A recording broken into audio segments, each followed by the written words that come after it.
بسم اللہ الرحمن الرحیم۔ آج محمد ایوب قیام خانی ایڈوکیٹ اپنے سننے والے تمام دوستوں کے لیے قرآن شریف کے معجز صرف و نحو زیر زبر پیش کی تاریخی اور اسلامی ہسٹری کے ساتھ۔ عربی نحو و صرف ساری دنیا میں پڑھی اور پڑھائی جاتی ہے، مگر یہ شاید بہت کم لوگوں کو معلوم ہے کہ اس کے موجد اور بانی ابو الاسد دولی تھے، جو عام لوگ کہتے ہیں کہ بنو ثقیف کا شیطان و ظالم حجاج بن یوسف قرآن پاک کے زیر زبر پیش کا موجد تھا، جو سراسر غلط ہے، جبکہ اسلامی و تاریخی حقیقت میں ابو الاسد دولی کو اللہ نے توفیق عطا فرمائی، جس کا علم صرف و نحو انہوں نے حضرت علی کرم اللہ وجہ سے حاصل کیا تھا۔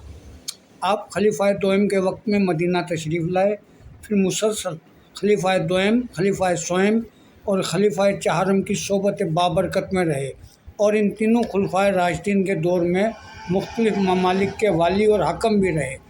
آپ لیاقت و قابلیت کے ساتھ ساتھ شاعر بھی تھے اور تا زندگی حضرت علی کی طرفداری میں مشہور تھے۔ حضرت علی کے دور میں حضرت علی نے اپنے چچا زاد عبداللہ بن عباس کو والی بصرہ عراق مقرر کیا، تو ان کے نائب کے طور پر ابو الاسد دولی کاتب و نائب تھے۔ پھر حضرت عبداللہ بن عباس کی چند بے اعتدالیوں کے بارے میں حضرت علی کرم اللہ وجہ کو تحریری مطلع کیا، جس کی تحقیق و تفتیش کے بعد حضرت علی نے ابن عباس کی جگہ ابو الاسد دولی کو والی بصرہ عراق مقرر کر دیا اور آپ کے نائب کے طور پر زیاد کو مقرر کیا۔ زیاد نے ابن الاسود کی شکایات لکھ کر حضرت علی کو بھیجی، مگر حضرت علی کرم اللہ وجہ کے نزدیک زیاد کی اتنی وقت نہ تھی۔ جب حضرت علی کی شہادت پر بصرہ کی جامع مسجد میں رو رو کر آپ نے تقریر کی، درود و سلام اور دعا کے بعد خلیفہ پنجم حضرت حسن بن علی کی بیعت کے لیے جماعت اہل حق اور خاتمہ فتنہ کے لیے آل رسول اللہ حضرت حسن کی بیعت لی گئی۔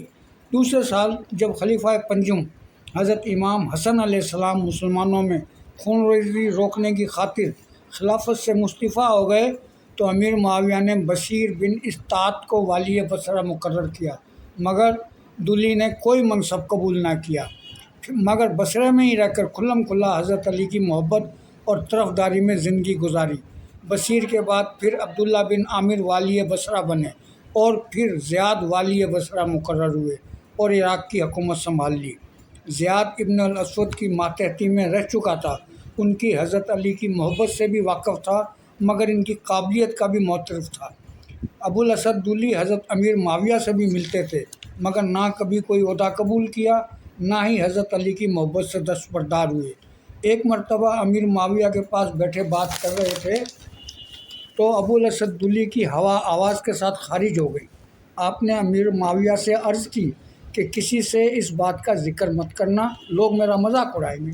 آپ کے جانے کے بعد امیر معاویہ نے ہنستے ہوئے مذاق میں حضرت عمر بن عاص سے اس بات کا ذکر کیا، اور انہوں نے ابو الاسد سے مذاق کیا کہ آپ کی باد مخالف کا کیا حال ہے، تو دولی نے کہا، بوڑھا شخص جس کے رگ و پٹھے ڈھیلے پڑ گئے ہیں ضبط نہ کر سکا، اور بات سارے زمانے میں پھیل گئی۔ پھر امیر معاویہ پر طنز تھا۔ پھر آپ امیر معاویہ کے پاس گئے اور انہیں فرمایا کہ جب آپ سے ایک باد مخالف کے راز کی حفاظت نہ کر سکے تو مسلمانوں کے حقوق کی امانت داری کیا خاک کر سکو گے، اور آپ ہرگز اس قابل نہیں کہ خلافت کی ذمہ داریاں پوری کر سکیں۔ اسی زمانے میں ابو الاسد دولی نے دو ایسے کام کیے جو تا قیامت تک یادگار خدمت اسلام رہیں گے۔ نمبر 1، قرآن مجید میں اعراب لگائے۔ نمبر 2، عربی کے علم نحو و صرف کو مدون کیا۔ پہلے صحابہ کرام کے زمانے میں عربی رسم الخط اعراب کے بغیر تھا، مگر جب عجمی پڑھتے تھے تو لاتعداد ایسی غلطیاں ہو جاتی تھی اور مطالب بمعنی کفر تک ہو جاتے تھے۔ زیاد نے آپ سے عرض کی اور آپ نے جذبہ خدمت اسلام کے تحت ایک کاتب کے ساتھ حضرت علی کے بتائے ہوئے قاعدے کے تحت نحو عربی ایجاد کی، جو اصلاح خط بنی، جو عربی کے زیر زبر اور پیش تلاوت قرآن کے ساتھ کاتب سے لگوائے۔ شروع میں اوپر نیچے اور پیش نقطوں میں ہی لگائے گئے تھے۔ پھر اس اصلاح خط کی بدعت نیک پر آپ کے بعد میمون بن اقرن، پھر جنسا بن مروان قہری نے اس پر اور اضافہ کیا۔ اس کے بعد عبداللہ بن ابی اسحاق حکرمی اور ابو عمرو بن علا نے ترقی دی۔ پھر اس کے بعد خلیل ابن احمد عزوی متوفی 170 ہجری کا زمانہ آیا، جنہوں نے پرانے عربی رسم الخط کو مکمل اور آسان کر کے خط کوفی ایجاد کیا، جو سارے عالم اسلام میں مقبول ہوا۔ اس کے کوئی 150 سال بعد ابن مقلا کاتب المتوفی 328 ہجری کا زمانہ آیا، جس نے خط کوفی کو بھی تبدیل کر کے مزید آسان خط نسق کو رواج دیا، اور اس کے 100 برس بعد ابن طواب المتوفی 423 ہجری نے خط نسق کو اعلیٰ کمال تک پہنچا دیا، اور آج تک خط نسق چلا آ رہا ہے۔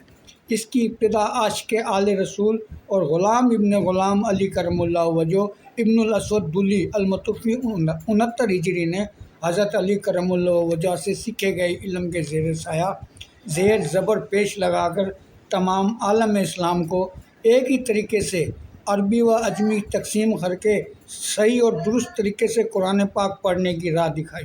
اللہ ان کی مغفرت فرمائے، آمین۔